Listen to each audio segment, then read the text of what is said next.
कहानी उन आम घरों की है जहां खाने वाले तो कई, लेकिन कमाने वाला एक मर्द ही होता है। बावजूद इसके उससे उम्मीदें कम नहीं होती। देखिए जी, सामने वाले वर्मा जी कैसी अच्छी तरह से सफाई करते हैं छुट्टी वाले दिन अपने घर की, और एक आप हैं। अरे यार, उनके पास कार है, ऑफिस पास में है और हफ्ते में 2 दिन की छुट्टी होती है, तो फर्क तो पड़ता है ना।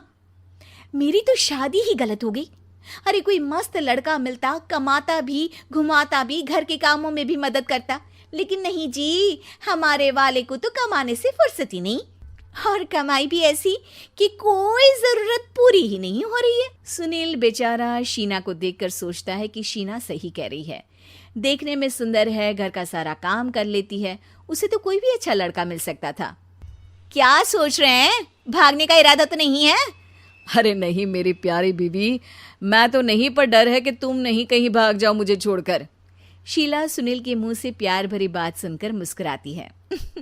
आप भी ना। सुनील एक दिन ऑफिस से घर आता है कि तभी शीना कहती है, सुनिए जी, वो मेरी सहेली आई थी, सारा दिन वो लोग यहीं थे, अब जा रही थी तो मैंने कहा नहीं नहीं, मेरे पति छोड़ आएंगे ना तुम्हें, तो रोक लिया मैंने।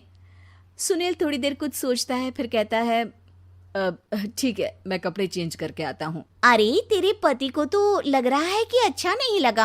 अरे नहीं नहीं, ऐसी कोई बात नहीं है, रुको मैं अभी उन्हें घर के कपड़े देकर आती हूँ।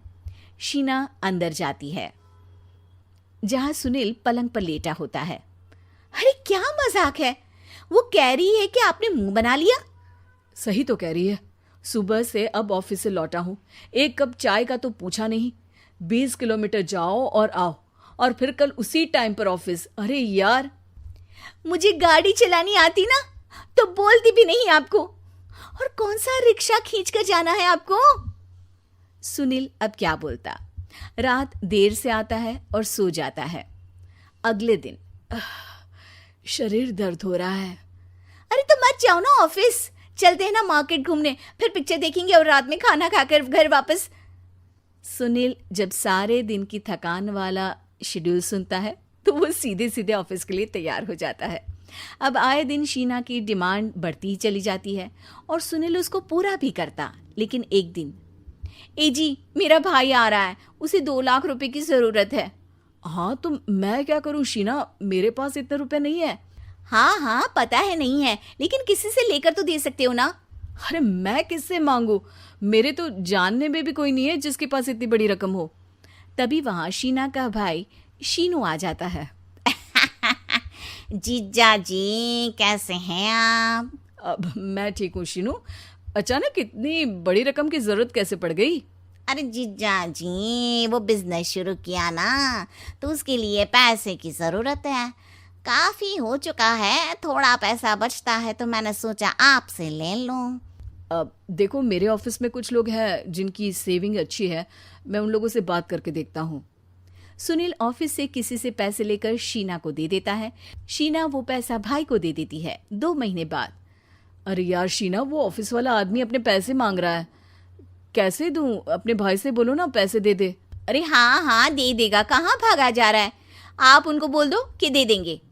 थोड़े दिन बाद, शीना, वो आदमी मुझसे आज भी पैसे मांग रहा था यार, मैं तंग आ गया हूँ, ऑफिस जाते ही सामने उसका चेहरा दिखता है, क्या बोलूँ, बार बार पैसे मांगता है। अच्छा मैं शीनू को फ़ोन लगाती हूँ, बात करके देखती हूँ। शीना भाई को फ़ोन करती है लेकिन वो फ़ोन उठाता ही नहीं। लगता है भाई कहीं ऐसी जगह है जहाँ नेटवर्क की समस्या होगी। सुनील अगले दिन दोपहर को ही घर आ जाता है। उसका चेहरा उतरा और परेशान सा होता है। वो रोने लगता है। अरे क्या हुआ जी, आप इतना परेशान क्यों हैं? सब ठीक तो है ना? अरे नहीं शीना, कुछ ठीक नहीं है, मैं ठीक नहीं हूँ। तुम्हारे भाई के लिए मैंने जो पैसे लिए थे, उस आदमी ने आज भरे ऑफिस में सबके सामने मेरी बेइज्जती कर दी। सबके सामने आज मैं कर्जदार बनकर खड़ा था। मैंने हर वो प्रयास किया घर चलाने के लिए जो मैं कर सकता था, लेकिन अब नहीं होगा। वो फिर रोने लगता है। अरे आप तो औरतों की तरह रो रहे हैं, मर्द हैं आप। क्यों, आदमी के सीने में दिल नहीं होता, या फिर वो इंसान नहीं मशीन होता है? अरे मैं थक चुका हूँ शीना, तुम समझती क्यों नहीं? मैं भी शारीरिक और मानसिक रूप से थकता हूँ, मैं भी आराम करना चाहता हूँ, सुकून चाहता हूँ। मैं अब कुछ नहीं कर सकता। कुछ नहीं। वो बैठ जाता है। शीना पति को हैरान परेशान देखकर चुप हो जाती है।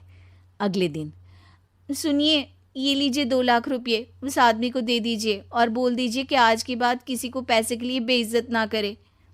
सुनील पैसे देखकर राहत की सांस लेता है। अरे शीना, तुमने तो मेरा बहुत बड़ा काम कर दिया। अब मैं शान से ऑफिस जा सकता हूँ। लेकिन ये पैसे आए कहाँ से? ये पैसे मैंने अपने गहनों को गिरवी रख कर लिया है। तुम ठीक रहो, निश्चिंत रहो, मैं बस यही चाहती हूँ। मुझे माफ़ करना, पर अब मैं समझ चुकी हूँ कि मर्द को भी दर्द होता है।